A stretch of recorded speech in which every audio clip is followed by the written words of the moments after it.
Hey everybody, it's Kneecap here, and welcome to This Week in WoW for the week of January 28th. Before we get started, let's thank the Patreon subscribers.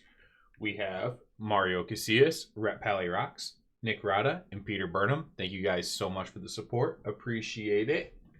And now, let's hop in and talk about what's going on in the game this week as we head into February. So let's talk about the normal in-game stuff here. We have the Lunar Festival starting up.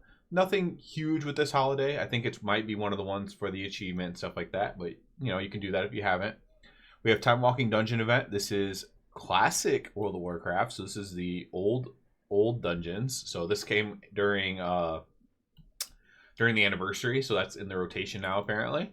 We have gravity laps for the PvP brawl, and then also as we get later into the week, as we get into February, we'll actually have the Darkmoon Fair popping up for you can go profession knowledge, pets, toys, all that kind of stuff, and hopefully a revamp coming in a soon-to-be expansion as well for the Darkmoon Fair.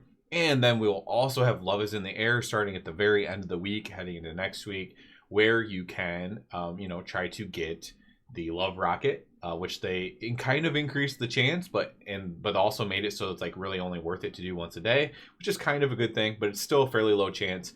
I'm someone who's played the game for a long time, almost the entire game, and do not have that mount yet. So it's still one that eludes even some of the longest running players.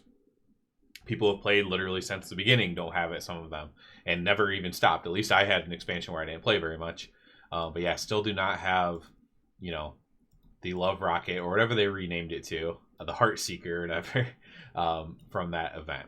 So those are so there's a handful of like interesting little things going on in the game this week. Other things to talk about. The Plunderstorm tournament was on Saturday. That was actually pretty interesting. I'll give a little hot take on that just real quick. That was won by Echo's team, like people from Echo, Gingy and Mirez. And there's some controversy with that. They were on top of a tower, and there was no like storm that could hit up there. Now, some people are calling it exploit, a bug, things like this. I personally don't believe so because that's just kind of the way the game works. So you got to remember, if you're a casual player, you might have no idea. But if you've been playing a lot and practicing, like a lot of these people have, at least playing a good amount, if you jump on top of stuff, then it does behave funny with the stuff falling down. It's not just that spot. There's all kinds of spots. Nor did they plan to get up there. They followed Trill up there on a jumping pad thing. But the most ironic thing is probably 2 or 3 days before that, I actually won a game in the same exact spot in the same exact way, where everyone below me was just getting destroyed by the storm.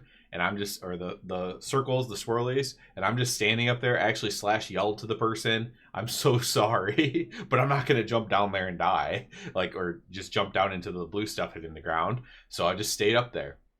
Worth pointing out, I did not use a jump pad to get up there. You can actually just jump up to that spot, which is the case with most of these spots. Most of the spots, if you can jump pad to them, there are like other ways to kind of maneuver your way up there with double jumping. I'm sure there are some spots that you can only get to with a jump pad. But again, that's part of the game mechanics too. So I'm not against it at all. I literally won a game the same way. It's not a bug. It's not an exploit.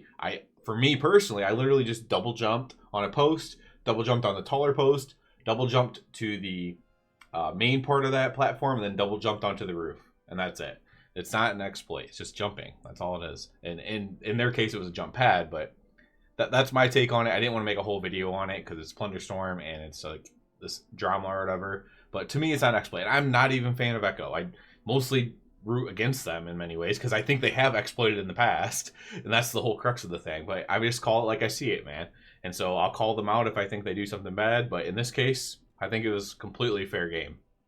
Especially, I did the same thing myself, and I've never thought of it as an exploit because I'm just double jumping around. There's other towers, there's other places where you could do the same thing. So honestly, I know a lot of people hate Plunderstorm. A lot of PvE players hate Plunderstorm, but I enjoyed watching the event very much, and I enjoy it personally.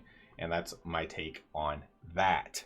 Other things going on. We had a 2% wipe on Mythic Queen Ansarek, so I will probably be streaming that tonight and we'll probably get the kill, assuming we have attendance. 2% wipe, and we had 2 of our deep bench players in the raid. By deep bench, I mean they're not fully geared by any means, nor were they expecting to raid or come in for Queen Ansarek. So with a full group, if we have a full group of mythically geared players, I imagine this boss is going to die. It was kind of a fluke. Nothing. I don't even want to mention what happened because I don't want our tank to feel bad. But basically, he didn't have a defensive up, didn't call for anything. Tank dies. The other tank immediately dies because it was there's taunt swaps and stuff, and then everybody dies. And so it was a very unfortunate, but these things happen. I personally hold no grudge against said tank for that. So should kill Mythic Queen Ansarek hopefully tonight. If not, I mean, it would be crazy, right? 2% wipe to go. We'd have to be doing some big regression to not kill it. So hopefully that gets done as well.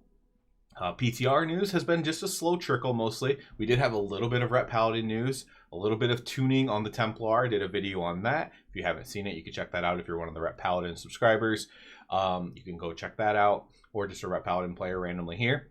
I did a video on these changes to Templar, which is basically just moving around the damage, but it kind of buffs Herald of the Sun would kind of be the long and short of it, because that's not touched, and the makeup for the nerf to Templar affects all, everything else. So it technically buffs Herald of the Sun. Probably not enough to matter, but that's the TLDR.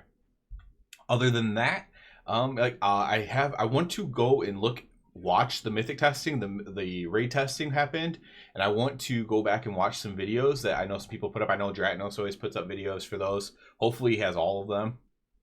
I would love to see what they look like on mythic. It's really hard for me to judge a fight on heroic, and that's nothing against heroic rating. It's nothing against normal rating. I just like to see like the full form of the fight before I judge it. And sometimes the heroic version of the fight's better than the mythic version, to be fair.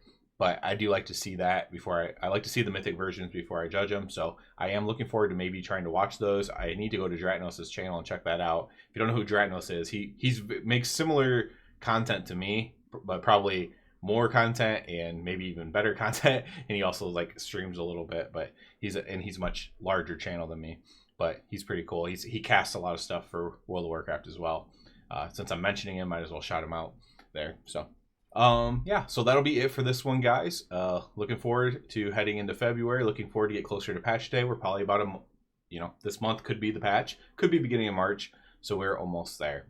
As always, I do ask you to please subscribe to the channel. If you're already a subscriber, I encourage you to check out the Patreon. And other than that, everybody have a good one.